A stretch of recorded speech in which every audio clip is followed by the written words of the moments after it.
ورأیت الناس یدخلون فی دین اللہ افواجا، آپ دیکھ رہے ہیں اللہ کے محبوب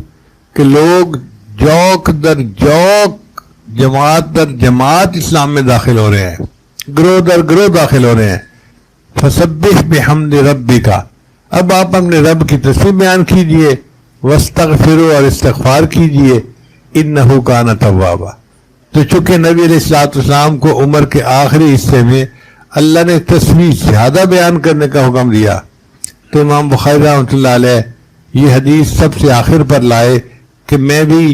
اب اپنا کام مکمل ہو گیا، حدیث کو حدیث تسبیح پہ ختم کرتا ہوں تاکہ اللہ تعالیٰ میری تسبیح کو قبول فرما لے۔ جب مجھے استاد نے یہ حدیث پڑھائی تو میں نے کہا کہ استاد جی، محدثین نے تو بہت ساری وجوہات، کچھ 6-7 وجوہات لکھی ہیں کہ آخری حدیث کے طور پہ کیوں چنا، مگر میری لائن ہے یہ ذکر و سلوک والی، اور جس لائن کا بندہ ہو تو اسی کے خیال اس کو زیادہ آتے ہیں۔ تو میں نے کہا استاد جی ایک بات میرے بھی ذہن میں آ رہی ہے، میں بتاؤں؟ کہنے لگے بتاؤ۔ میں نے کہا ہمارے پاس بندے آتے ہیں، پریشانی ہے، کوئی عمل بتاؤ حل کے لیے، قرضے میں ڈوبے ہوئے ہیں، کوئی عمل بتاؤ حل کے لیے، بچی کا رشتہ نہیں ہو رہا، کوئی عمل بتاؤ حل کے لیے۔ تو یہ کام لے کے لوگ ہمارے پاس آتے ہیں۔ تو مجھے تو یوں لگتا ہے کہ امام بخاری رحمۃ اللہ نے اس حدیث کو سب سے آخر پہ اس لیے لکھا کہ اب یہ طالبات پڑھنے کے بعد اپنے گھروں میں چلی جائیں گی، پھر ان کے رشتے آئیں گے اور ان کی شادیاں ہوں گی، اور ان کو سسرال کی زندگی گزارنی پڑے گی۔ اب یہ بچیاں حالات کی مچھلی کے پیٹ میں پھنس جائیں گی۔ مثلا ایک بچی کے رشتے نہیں آ رہے، اب وہ کیا کرے، عمر بڑھتی جا رہی ہے،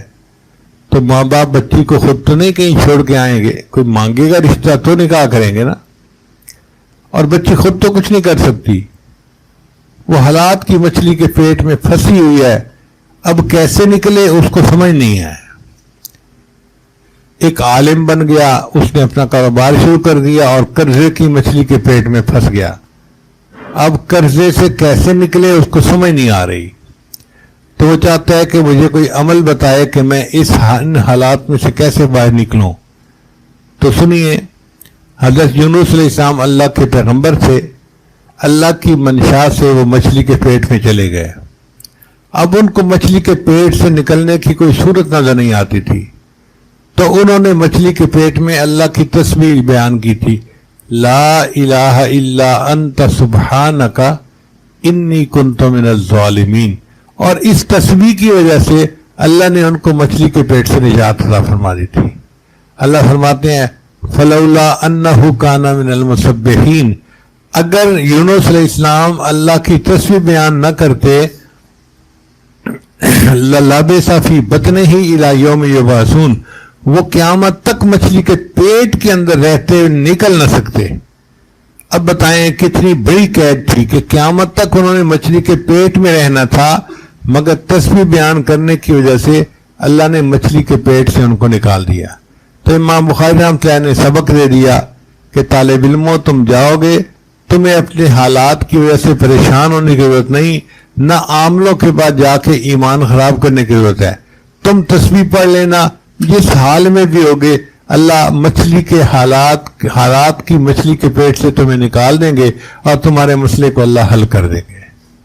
تو جب میں نے استاد کو یہ بات کہی تو انہوں نے اس بات کو پسند فرمایا، میں نے آج آپ کے سامنے بھی یہ بات کر دی۔ اللہ تعالی ہمارا یہاں آنا بیٹھنا قبول فرمائے،